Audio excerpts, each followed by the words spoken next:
नमस्कार श्रोतेहो, आकाशवाणी नागपूरच्या वृत्त विभागातर्फे प्रस्तुत दृष्टिक्षेप या कार्यक्रमात मी आभाराणी पटवर्धन आपणा सर्वांचं स्वागत करते. स्वामी विवेकानंदांचा 12 जानेवारी हा जयंती दिन भारतात राष्ट्रीय युवा दिन म्हणून साजरा केला जातो. हा दिवस केवळ स्वामी विवेकानंदांच्या जयंतीचा उत्सव नसून तो भारतीय युवकांच्या आत्मभानाचा, सामाजिक जबाबदारीचा आणि राष्ट्रनिर्मितीच्या ध्येयाचा वैचारिक उत्सव आहे. विवेकानंदांनी युवकांना केवळ उद्याचे नागरिक म्हणून न पाहता आजच्या समाजाचे निर्णायक शिल्पकार म्हणून ओळखलं. पंतप्रधान नरेंद्र मोदींनीही युवकांमधील नवोन्मेष आणि नवकल्पनांना प्रोत्साहन देत विकसित भारताच्या निर्मितीत त्यांचं योगदान मोलाचं ठरेल असं म्हटलं आहे. यासाठी आज आम्ही आमंत्रित केलं आहे युवकांमध्ये उच्च कार्यक्षम संस्कृती घडवणारे मार्गदर्शक, देश-विदेशातील कंपन्यांमध्ये उच्च पदं भूषवलेले आणि पर्सिस्टंट फाउंडेशनचे विश्वस्त समीर बेंद्रे यांना. तंत्रज्ञान संचालन, मनुष्यबळ धोरण, व्यवसाय सल्लागार आणि सामाजिक नेतृत्व या क्षेत्रांमध्ये 30 वर्षांहून अधिक अनुभव असलेले ते एक दूरदृष्टीचे नेते आहेत. समीर सर, आपलं आमच्या दृष्टिक्षेप या कार्यक्रमात हार्दिक स्वागत आहे. नमस्कार. मला इथे आमंत्रित केल्याबद्दल मी तुमचा आभारी आहे. सर, दरवर्षी स्वामी विवेकानंदांची जयंती आपण राष्ट्रीय युवा दिन म्हणून साजरी करतो. याचं नेमकं औचित्य काय आहे आणि हा दिवस युवकांच्या ऊर्जेला योग्य दिशेने वळवण्यासाठी आणि सुदृढ राष्ट्रनिर्मितीसाठी कसा महत्त्वाचा ठरतो? जसं तुम्ही आधी बोललात की स्वामी विवेकानंदांनी किंवा आता नरेंद्र मोदींनी त्यांनी म्हटलं होतं की आपल्याला हा देश समजा पुढे न्यायचा असेल तर आपल्याला आपल्या युवांवरती इन्व्हेस्ट करायला पाहिजे. आणि म्हणून ह्या दिवसाचं महत्त्व आहे. नुसतं पुढचं भविष्य नाही, पण आत्ता पण जे काय घडतंय, जे काय होणार आहे त्याच्यामध्ये कुठे ना कुठेतरी युवाचं योगदान पाहिजे आणि योगदान गरजेचं आहे. म्हणून तो दिवस खूप महत्त्वाचा होतो की आपण ह्या सगळ्या युवांना एकत्र आणा आणि त्यांना जास्तीत जास्त प्रोत्साहित करावा. म्हणून हा दिवस स्वामीजींनी जे एकदम म्हटलं की तुम्ही पहिली तर गोष्ट आहे की तुमचं कॅरेक्टर बिल्डिंग हे किती महत्त्वाचं आहे. आणि तुमच्या कॅरेक्टर बेसिसवरच तुमचं सगळं भविष्य ठरतं आणि तुमचं भविष्य आणि तुमच्या देशाचं भविष्य हे बरोबर चालतं.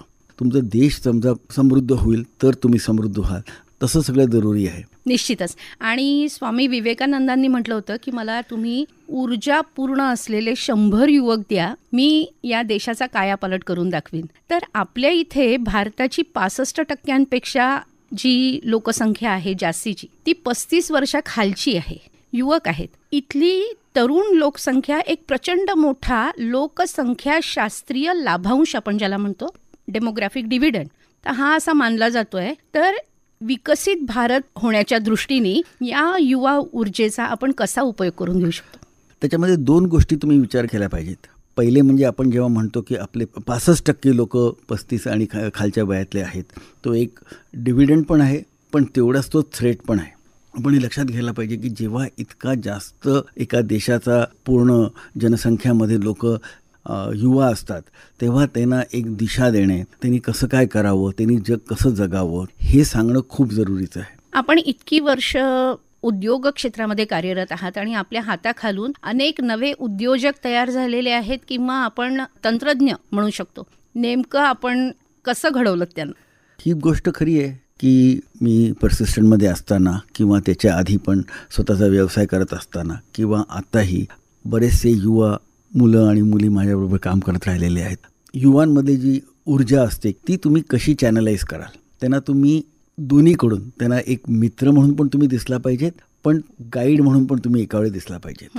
आजचा जो युवा आहे त्याला तुम्ही फक्त बॉसिंग केलं किंवा तुम्ही फक्त त्याला डायरेक्शन्स असे दिले तर तो ऐकणार नाही. त्याला तुम्ही त्याच्या भाषेमध्ये समजवून त्याची काय कल्पना आहे ते समजून मगच त्याला तुम्ही पुढे नेऊ शकतात. हे सर्वात जरुरी आहे. तुम्ही काय सांगतायत पेक्षा त्याला काय कळतं हे महत्त्वाचं आहे. म्हणजे जसं कृष्णांनी गीतामध्ये सांगितलं, अर्जुनाने ऐकले, पण अर्जुनाला जो गीतेचा बोध मिळाला तो महत्त्वाचा आहे. अर्जुनाने जे काय पुढे कार्य केलं त्याला कळल्यावरती केलं. कदाचित कृष्णाने अजून खूप जास्त काय काय सांगितलं असेल. तसं विचार करून आपल्याला नवीन युवाकडे बघावं लागेल आणि त्यांना तशा हिशोबाने ग्रूम केलं तर ते नक्कीच सक्सेसफुल होतात आणि सगळीकडेच संस्थेंना किंवा देशाला, कंपन्यांना, सगळ्यांना त्याचा फायदा मिळतो. बरोबर आहे. तसेही पंतप्रधानांचं म्हणणं आहे की झेन झी ही जी पिढी आहे तर त्यांच्यामध्ये कल्पकता खूप मोठ्या प्रमाणावर आहे आणि या अमृत पिढीला उत्तम घडवणं या दृष्टीने पण प्रयत्न सुरू आहेत. मुळात उच्च शिक्षित तरुण आहेत तर ते विदेशात जात आहेत स्वतःच्या उन्नतीकरता म्हणून किंवा आर्थिक त्यांना त्यातनं लाभ जास्ती मिळेल यासाठी. पण जे इतर तरुण आहे तर असं होतं की उद्योगांमध्ये त्यांना जे कौशल्य अपेक्षित आहे ते शिक्षणामध्ये मिळत नाही आहे. ही जी बेरोजगारी आणि कौशल्यांमधली तफावत आहे हे धोके टाळण्यासाठी कौशल्य शिक्षण आणि रोजगार निर्मितीमध्ये मोठ्या गुंतवणुकीची आवश्यकता आहे आणि म्हणून माय युवा भारत यासारखे उपक्रम राबवले जात आहेत. आपण काय सांगाल याविषयी? तुम्ही एक विचार करा तर भारतामध्ये दरवर्षी 1 कोटी ते 1.5 कोटी लोक रोज एम्प्लॉयबल एजमध्ये येत आहेत आणि आधीचे जे आहेतच. तर म्हणून आपले जे एम्प्लॉयबल स्ट्रेंथ आहे ती वाढते आहे आणि ह्याच्यासाठी तुम्ही लक्षात ठेवायला पाहिजे की समजा एम्प्लॉयबल स्ट्रेंथ जेवढी वाढते आहे तर कुठलाही गव्हर्नमेंट किंवा कुठलीही जे आत्ताचे जे प्रायव्हेट ऑर्गनायझेशन्स आहेत ते सगळे मिळून ह्यांच्यासाठी जॉब्स देऊ शकत नाहीत. ह्याच्यासाठी आपल्याला जॉब क्रिएटरच बनलं पाहिजे. बरोबर. आणि जे स्मार्ट इंडियामध्ये म्हणा, स्किल इंडियाच्या थ्रू म्हणा, आंतरप्रिनरशिपच्या थ्रू म्हणा, नरेंद्र मोदी आणि सगळे बाकी पण ह्याच्याबद्दल बोलत आहेत, हे आपण लक्षात ठेवलं पाहिजे की ह्याची गरज आहे. त्याच्याशिवाय इतक्या सगळ्या लोकांना रोजगार देणं शक्य नाही. तर हा एक खूप महत्त्वाचा विचार करायला पाहिजे. जितक्या लोकांना गव्हर्नमेंट जॉब देऊ शकतात त्याच्यापेक्षा आपले लोक खूप जास्ती आहेत. बरोबर. हा एक पहिला विषय झाला. म्हणून तुम्हाला जॉब क्रिएटर्स व्हायला पाहिजे.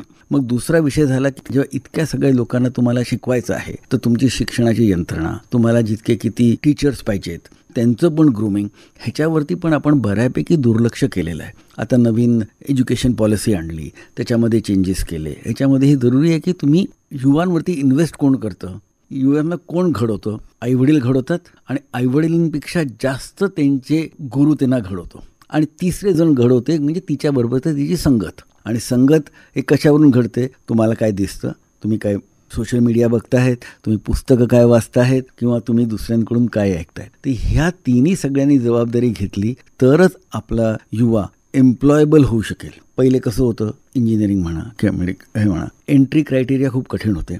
खूप कमी लोक इंजिनियर बनायचे. अजूनही खूप कमी लोक डॉक्टर बनतात. बाकी जो युवा आहे तो 12वी पास झाला, 80% नसतील, 90% मार्क नसतील, पण 35% असतील, तो पास तर नक्कीच झाला. मग त्याला काही ना काहीतरी शिक्षण दिलं पाहिजे. मग त्याला प्रॅक्टिकल ट्रेनिंग कसं जास्त दिलं पाहिजे, त्याला एक्सपिरियन्शियल ट्रेनिंग कसं दिलं पाहिजे, ह्याच्यावरती आपण जास्त भर दिला पाहिजे. आणि मला वाटतं जी न्यू एज्युकेशन पॉलिसीमधले हे जे चेंजेस आहेत हे खूप महत्त्वाचे आहेत की every stage of your education you can get employment. ह्यानीच बरेचसे चेंजेस होतील. नाहीतर तुम्ही इतक्या सगळ्या युवांना शिकवलं नाही तर ते रस्त्यावर येतील. रस्त्यावर काय करतील?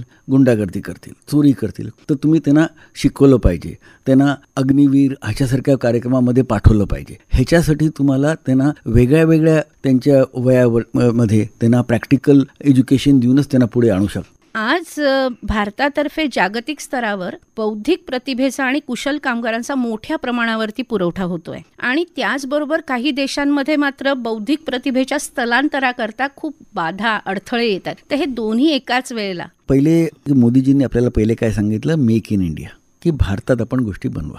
पहिले मेक इन इंडिया, मग think in India, design in India, manufacturing in India. Innovation तुम्हाला करायचं असेल तर पहिले काही बेसिक स्किल्स तुम्ही गॅदर करायला पाहिजे. ते मेक इन इंडिया थ्रू आपण करतोय. तर असं करूनच तुमचं हे एक प्रोग्रेशन होईल.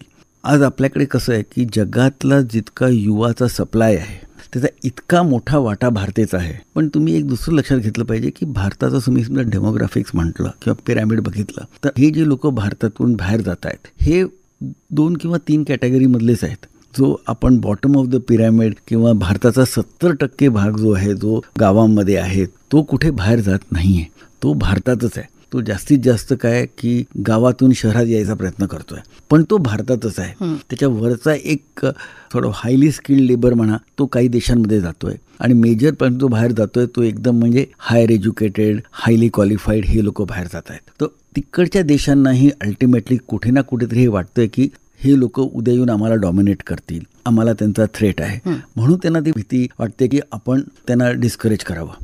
ही गोष्ट तेवढीच खरी आहे की कुठल्याही जगातल्या देशात गेला की इंडियन डायस्पोरा जो आहे तो इतका अकोमोडेटिंग आहे. त्या देशाच्या ह्याच्यामध्ये तो गंगेमध्ये मिळण्यासारखा, तो आपल्या गंगा जमुनेसारखा एक दुसऱ्यांचं मिलन होऊन जातं की तुम्हाला लक्षात येत नाही की कुठे गंगा होती आणि कुठे जमुना होती. इतकं एक दुसऱ्यामध्ये ते मिळणारे इंडियन डायस्पोरा असला तरी पण ह्याच्याने त्यांना लोकांना वाटतंय की बा हळूहळू हे आम्हाला कंट्रोल करू शकतील, म्हणून लोकांना एक थोडीशी भीती वाटते. पण मी एवढं सांगू शकतो की ह्याच्यामुळे दोन्ही फायदे पण आहेत आणि नुकसान पण आहे. फायदे असे आहेत की बा समजा इंडियन डायस्पोराला तिकडे अपॉर्च्युनिटी नसेल, तो परत ब्रेन गेन म्हणा किंवा इंडियाला परत आला, भारताकडे परत आला, तर नक्कीच आपल्या देशाला ते वेगळ्या वेगळ्या प्रकारे कॉन्ट्रीब्यूट करू शकतात. बरोबर.